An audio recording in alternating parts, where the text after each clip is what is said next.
मौसम के बदलते मिजाज के कारण विजय को अब ठंड से कपकपी छूटने लगी। खराब मौसम के कारण लगता है आज कोई पैसेंजर नहीं है। पूरा स्टेशन खाली पड़ा है। एक तो वैसे ही रात बहुत हो गई है। बस अब ट्रेन समय से आ जाए यार। अचानक प्लेटफॉर्म की बिजली कट हो जाती है और चारों ओर घना अंधेरा छा जाता है। मौसम लगातार बिगड़ता जा रहा था और बिना बिजली के अब स्टेशन पर खड़ा होना विजय को बहुत कठिन लग रहा था। अचानक ही ट्रेन की हॉर्न की आवाज सुनाई देती है और वहां एक ट्रेन आकर रुक जाती है। क्योंकि प्लेटफॉर्म पर कोई और पैसेंजर नहीं था, इसीलिए विजय जल्दी से ट्रेन में चढ़ जाता है। ट्रेन का डब्बा पूरी तरह से खाली था। सभी सीटें खाली पड़ी हुई थी। इसलिए सीट पर बैठने के बाद विजय अपनी आंखें बंद कर लेता है और उसी के साथ ट्रेन चल पड़ती है। थकान के कारण विजय को हल्की झपकी आ गई थी। कुछ देर बाद विजय को महसूस होता है उसके चेहरे के ऊपर पानी की बूंदें गिर रही है। चमककर आंखें खोलता है। विजय ने नजर घुमाकर चारों ओर देखा। बोगी में बिल्कुल अंधेरा था। सन्नाटे की साए साए के बीच लगातार तेज बारिश के गिरने की आवाज सुनाई पड़ रही थी। इसके साथ ट्रेन भी किसी स्टेशन पर रुकी हुई थी। विजय को कुछ असहज महसूस हो रहा था। उफ, मैं कितनी देर सो गया। ट्रेन रामेश्वरम पहुंच गई है क्या? मैं हूं कहाँ, कुछ समझ में नहीं आ रहा। विजय ने अपनी कलाई पर लगी घड़ी में समय देखा। समय अभी भी 12:05 ही दिखा रहा था, यानी कि वही समय जब वो ट्रेन में चढ़ा था। ऐसा कैसे हो सकता है? मुझे अच्छी तरह याद है कि ट्रेन में बैठने के बाद मेरी आंख लग गई थी और ट्रेन भी स्टेशन से छूट गई थी। फिर ये कैसे हो सकता है कि अभी भी रात के 12:05 ही हो रहे हैं? लगता है घड़ी खराब हो गई है। विजय ने पॉकेट से अपना मोबाइल निकाला, लेकिन उसमें भी 12:05 ही हुआ था। जीपीएस पर देखता हूँ अभी किधर पहुंचा हूँ। इतने सालों से इस रूट पर सफर कर रहा हूँ, ऐसा भी कोई स्टेशन आता है पहली बार देख रहा हूँ। विजय इंटरनेट पर अपनी ट्रेन की लोकेशन चेक करने की कोशिश करता है तो उसे पता चलता है कि आज की पवन से रामेश्वरम जाने वाली ट्रेन खराब मौसम के कारण रद्द कर दी गई है। ये कैसे हो सकता है? मैं तो ट्रेन के अंदर बैठा हूँ। ये क्या मजाक चल रहा है? कहीं मैं किसी गलत ट्रेन में तो नहीं बैठ गया? नहीं, मैंने खुद देखा था, ट्रेन पर पवन एक्सप्रेस ही लिखा हुआ था। विजय का सर चकरा रहा था। उसे कुछ समझ में नहीं आ रहा था। विजय हैरान होकर मोबाइल की फ्लैश ऑन करके बोगी को घूमकर देखने लगता है। उसकी सीट के नीचे और चारों तरफ पानी ही पानी दिखाई दे रहा था। ट्रेन की खिड़कियों पर जंग लगा था। कांच टूटे हुए थे और पंखे मुड़े हुए नजर आ रहे थे। विजय का दिमाग समझ नहीं पा रहा था आखिर उसके साथ क्या हो रहा है। ट्रेन के अंदर इतना पानी कैसे और कहां से आ सकता है?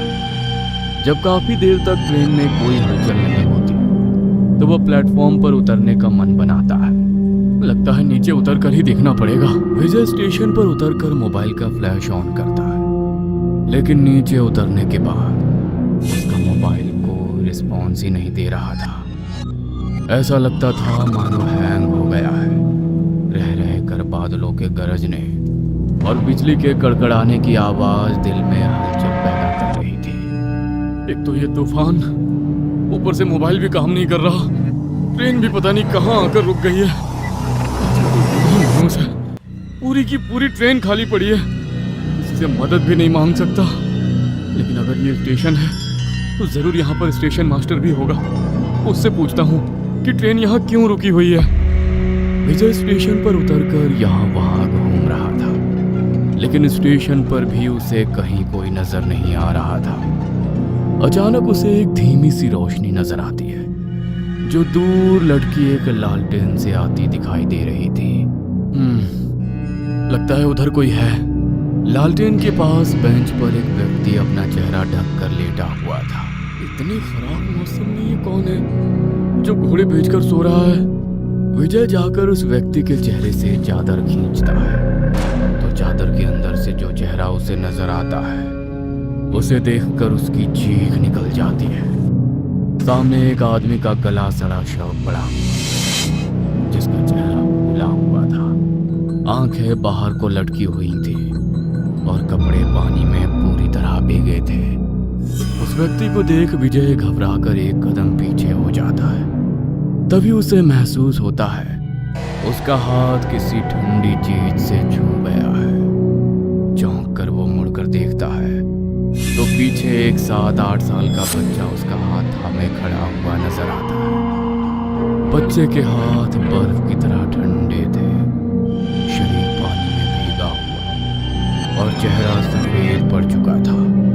आंखों की पुतलियां गायब थी। ऐसा लगता था जैसे वो कोई जीवित बच्चा नहीं बल्कि मुर्दा हो। विजय का रोम रोम डर से कांप उठा था। तभी बेंच पर लेटा व्यक्ति उठ खड़ा होता है। कहाँ जाओगे बाबू? तुम बोल कैसे सकते हो? तुम तो, ये सब मेरा वहम है, ये सब सच नहीं हो सकता। विजय बच्चे से अपना हाथ छुड़ाकर उल्टे पांव भागने लगता है। तभी उसे सीटी की आवाज सुनाई देती है। ये सीटी लगता है टीटी है, उसने मुझे देख लिया है। थैंक यू भगवान, मुझे तो लगा था आज ये मुर्दे मुझे यहाँ से जिंदा लौटने ही नहीं देंगे। अंधेरे में विजय को कोई व्यक्ति सामने खड़ा नजर आता है जो सीटी बजाकर उसे रुकने का इशारा कर रहा था। काला कोट पहने वो व्यक्ति विजय को टीटी ही नजर आ रहा था, लेकिन उसका चेहरा अभी भी स्पष्ट नजर नहीं आ रहा था। सर, ये कौन सा स्टेशन है? पता नहीं मैं कैसे यहाँ पहुँच गया। Please help me. Next train कितने बजे जाती है यहाँ से? जो यहाँ आता है यहाँ से फिर कहीं नहीं जाता। यही तो है आखिरी मंजिल।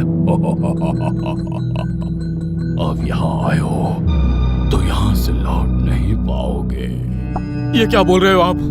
क्या बेहुदा मजाक है ये? मैं रेल मिनिस्टर को ट्वीट करूंगा, किसी को छोड़ूंगा नहीं। सबके सब लापरवाह लोग हैं आप। विजय गुस्से में हकलाते हुए बोलता जा रहा था और सामने टीटी के वेश में खड़ा व्यक्ति हंसता ही जा रहा था। अचानक स्टेशन पर लगे बल्ब बात करने लगते हैं और अभी तक बंद पड़े बल्ब जल उठते हैं। बल्ब की रोशनी में विजय देखता है कि टीटी का भी पूरा शरीर पानी में भीगा है। उसका चेहरा किसी मुर्दे की तरह फूलकर डरावना हो गया है और वो अपनी निर्जीव सफेद आंखों से लगातार विजय को ही घूर रहा है। तभी विजय की नजर अपने पैरों की ओर जाती है। यहाँ रेत कैसे आ गया? अभी तक तो ऐसा कुछ नहीं था। ये पानी कहाँ से आ रहा है? ये क्या हो रहा है? देखते ही देखते स्टेशन पर रेत और पानी बढ़ने लगता है। ऐसा लगता है कुछ देर में पूरा स्टेशन पानी में डूब जाए। विजय बुरी तरह घबरा गया था। वो सर पर पांव रखकर दौड़ने लगता है। तभी सामने लगे बोर्ड पर उसकी नजर जाती है और उसी के साथ उसकी सांस अटकने लगती है। धनुषकोडी, ये धनुषकोडी स्टेशन है। लेकिन ये कैसे हो सकता है? ये स्टेशन तो 50 साल पहले समुद्र में समा गया था। उसके बाद से इस रेलवे लाइन पर कभी कोई ट्रेन नहीं आई। ये सच नहीं हो सकता। ये सब मेरे दिमाग का वहम है। मैं शायद कोई बुरा सपना देख रहा हूँ। यह सच नहीं हो सकता। तभी विजय की नजर सामने से आती पानी पर जाती है जो तेजी से उसकी ओर ही बढ़ रहा था। विजय को कोई रास्ता नहीं सूझ रहा था। तभी प्लेटफॉर्म पर खड़ी हुई उसकी ट्रेन हॉर्न देती है। लगता है ट्रेन छूटने वाली है। विजय दौड़ते हुए वापस ट्रेन में चढ़ जाता है और उसी के साथ ट्रेन रफ्तार पकड़ लेती है। ट्रेन में बैठने के बाद विजय देखता है कि इस बार ट्रेन खाली नहीं है और ट्रेन में काफी लोग सवार हैं। एक औरत गोद में बच्चा लेकर उसे सुला रही है। एक आदमी सीट पर बैठा झुकी ले रहा है। विजय भी जाकर सीट पर बैठ जाता है और जोर जोर से सांस लेने लगता है। डर और घबराहट के कारण अचानक उसको चक्कर आता है और वो अपने होश खो बैठता है। अगली सुबह उसकी नींद लहरों की आवाज से खुलती है। आँख खोलकर वो खुद को रामेश्वरम में समंदर के किनारे पाता है। सूरज उग चुका था। सब कुछ बिल्कुल नॉर्मल लग रहा था। लोग आ जा रहे थे, मछुआरे जाल डाल रहे थे। सब बिल्कुल ऐसा था जैसे कभी कुछ हुआ ही ना हो। मैं बच गया। विजय ने उलट पलट कर अपने हाथ देखे। सब ठीक था, कहीं कोई जख्म नहीं। शायद वो सब एक बुरा सपना था। हाँ, बुरा सपना ही था। लेकिन मैं यहाँ बीच पर, तभी उसकी नजर दूर खड़े एक पुरानी ट्रेन के डब्बे पर पड़ी। विजय उसकी तरफ बढ़ने लगा।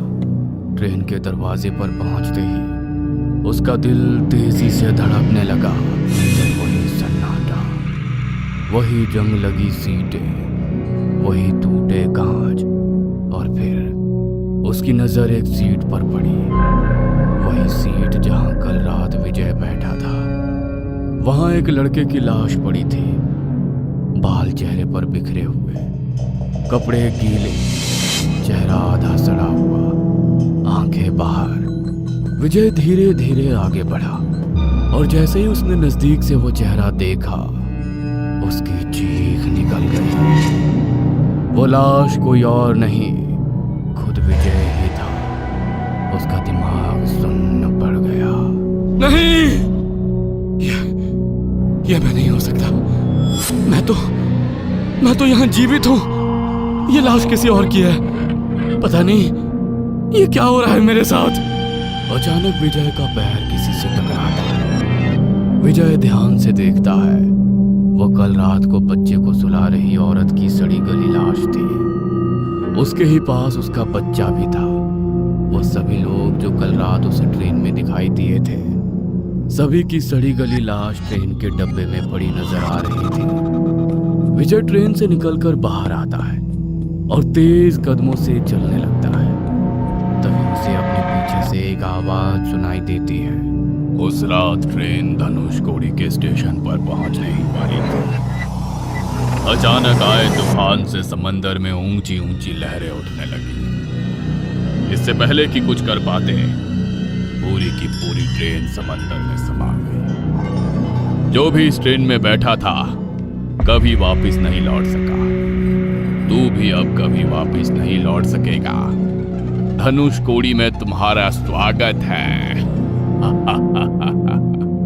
नहीं, यह नहीं हो सकता। मैं तुम्हारी बातों में आने वाला नहीं हूं। यह सब मेरे दिमाग का वहम है। मुझे यहां से दूर जाना होगा। विजय पूरी ताकत लगाकर दौड़ रहा था।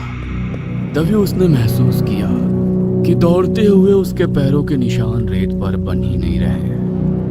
वो पूरी तरह से चीख रहा था, लेकिन आसपास से गुजर रहे लोग उससे बिल्कुल अनजान थे। मेरे पैरों के निशान क्यों नहीं दिखाई दे रहे? तो क्या मैं? विजय ने मुड़कर स्टेशन मास्टर की ओर देखा।